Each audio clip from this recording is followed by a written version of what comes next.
Welcome to ECNTRADE Daily Video.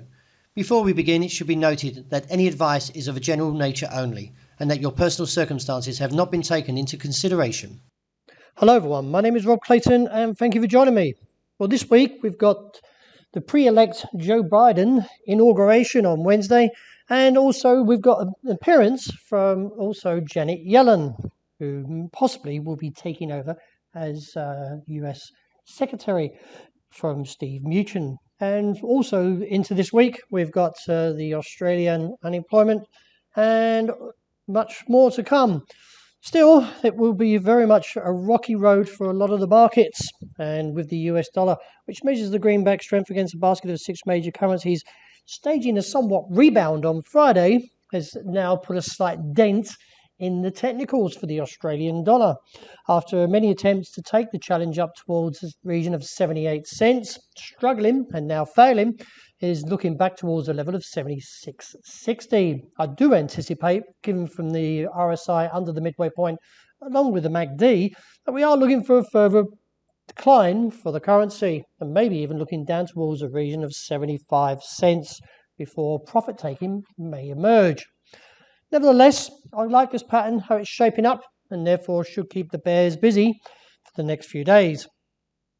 As I mentioned, the US dollar did recover, and with the euro weighted at 57.6, has put the market still very much in hand's reach of the target now of 120, after seeing a low today of 120.64.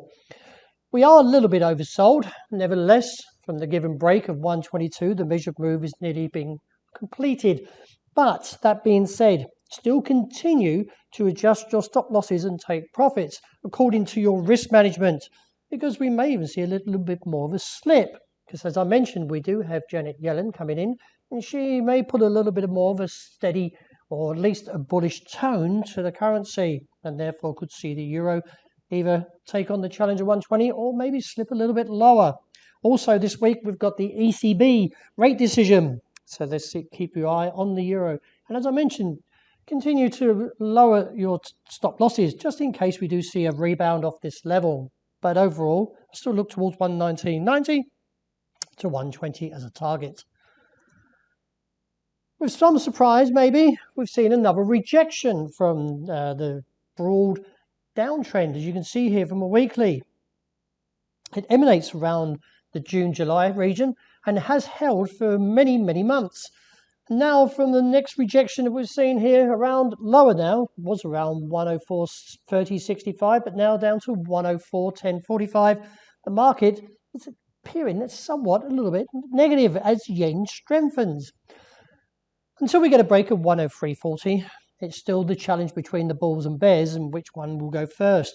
But given from the slight dent to the midway point on the RSI, but the MACD is still bullish. It really depends on who can take the challenge, either to the bulls to the upside or to the downside to 130.40. Nevertheless, the contest will be very, very whipsawed, as we've briefly seen in the last few days. Sterling takes another rejection from the 137 and now putting a little bit further pressure on the downside. Also looking at the target of 135 after further lockdowns in the UK has put a little bit of a dent on the pound.